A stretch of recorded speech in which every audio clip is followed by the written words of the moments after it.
గత కొన్ని నెలలుగా యావత్ ప్రపంచాన్ని భయాందోళనకు గురిచేస్తూ గ్లోబల్ ఎకానమీని టెన్షన్ పెట్టిన పశ్చిమాసియా సంక్షోభంలో అనూహ్య పరిణామం చోటు చేసుకుంది. అగ్రరాజ్యం అమెరికా సైతం తీవ్ర ఆందోళన వ్యక్తం చేసిన హార్ముజ్ జలసంధి దిగ్బంధనానికి తెరపడింది. ఇజ్రాయెల్ లెబనాన్ మధ్య కుదిరిన కాల్పుల విరమణ ఒప్పందం ఎన్నో సంచలన మార్పులకు శ్రీకారం చుట్టింది. వాణిజ్య నౌకల రాకపోకలకు హార్ముజ్ జలసంధిని పూర్తిగా తెరుస్తున్నట్లు ఇరాన్ కీలక ప్రకటన చేసింది. ఈ ఒక్క ప్రకటనతో ప్రపంచ మార్కెట్లు ఒక్కసారిగా ఊపిరి పీల్చుకున్నాయి.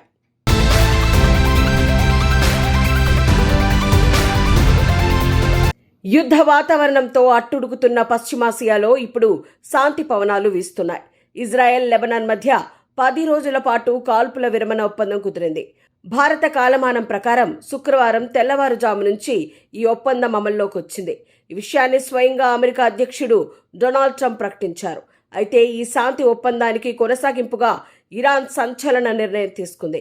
ఇజ్రాయెల్ లెబనాన్ ఒప్పందం అమల్లో ఉన్నంత వరకు, అంటే ఈ 10 రోజుల పాటు హార్ముజ్ జలసంధి గుండా అన్ని వాణిజ్య నౌకల రాకపోకలను అనుమతిస్తున్నట్లు ఇరాన్ విదేశాంగ మంత్రి అబ్బాస్ అరాగ్చి ప్రకటించారు.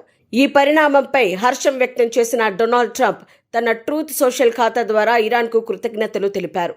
కేవలం 2 నెలలే ఇరాన్తో యుద్ధం చేశామని ట్రంప్ చేసిన వ్యాఖ్యలపై ఇరాన్ మీడియా సెటైర్లు వేసినప్పటికీ తాజా పరిణామాలు మాత్రం అమెరికా ఇరాన్ మధ్య భవిష్యత్తులో ఒక శాశ్వత శాంతి ఒప్పందానికి మార్గం సుగమం చేస్తామని ఆశలు రేకెత్తిస్తున్నాయి.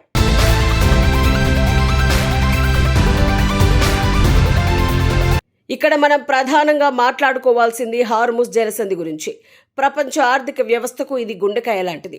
పర్షియన్ గల్ఫ్ ఆఫ్ ఓమన్ మధ్య ఉండే ఈ సన్నని సముద్ర మార్గం గుండానే ప్రపంచంలోని దాదాపు 20% పైగా ముడి చమురు రవాణా అవుతుంది.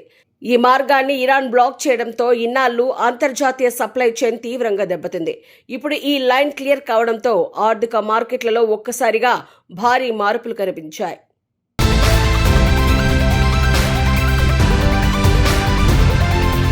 హార్ముజ్ జలసంధి ఓపెన్ అయిందన్న వార్త బయటకు రాగానే అంతర్జాతీయ కమోడిటీ మార్కెట్లో ప్రకంపనలు మొదలయ్యాయి.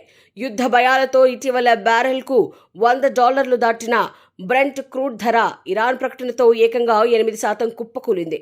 ప్రస్తుతం బ్రెంట్ క్రూడ్ $90 వద్ద ట్రేడ్ అవుతోంది. అటు WTI క్రూడ్ మే నెల కాంట్రాక్ట్ కూడా దాదాపు 10% పతనమై $85 వద్దకు చేరుకుంది. ఒక్కరోజు వ్యవధిలో ముడి చమురు ధరల్లో ఈ స్థాయి పతనం నమోదు కావడం ఇటీవల కాలంలో ఇదే తొలిసారి.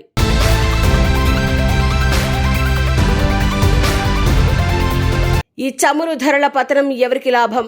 నేరుగా చెప్పాలంటే భారతదేశం లాంటి చమురు దిగుమతి చేసుకునే దేశాలకు ఇది ఒక వరం. మన దేశం తన చమురు అవసరాల్లో దాదాపు 80% పైగా దిగుమతులపైన ఆధారపడుతూ ఉంటుంది. అంతర్జాతీయ మార్కెట్లో క్రూడ్ ధరలు తగ్గితే మన దేశంలో ద్రవ్యోల్బణం అదుపులోకి వస్తుంది. రవాణా ఖర్చులు తగ్గుతాయి. నిత్యావసరాల ధరలు కూడా స్థిరపడే అవకాశం ఉంటుంది.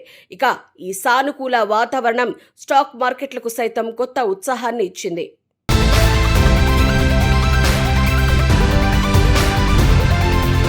చమురు ధరల క్రాష్తో అమెరికన్ మార్కెట్లు భారీ లాభాల్లోకి దూసుకెళ్లాయి. డౌ జోన్స్ ఇండస్ట్రియల్ యావరేజ్ 1% మేర పెరగ్గా S&P 500 సూచి 0.7% లాభపడింది. టెక్ షేర్ల అండతో నాస్డాక్ కూడా 1% మేర పుంజుకుంది. గ్లోబల్ సెంటిమెంట్ బలంగా ఉండటంతో భారత్ స్టాక్ మార్కెట్లు ముందస్తు ట్రెండ్ను సూచించే గిఫ్ట్ నిఫ్టీ ఏకంగా 300 పాయింట్ల లాభంతో 24,700 పాయింట్ల ఎగువకు దూసుకెళ్తోంది. పెట్టుబడిదారుల్లో మళ్లీ రిస్క్ తీసుకునే ధైర్యం పెరిగిందనడానికి ఇదే నిదర్శనం.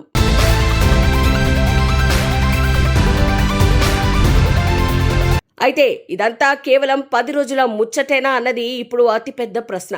ఈ 10 రోజుల కాల్పుల విరమణను ఇరు వర్గాలు గౌరవిస్తాయా?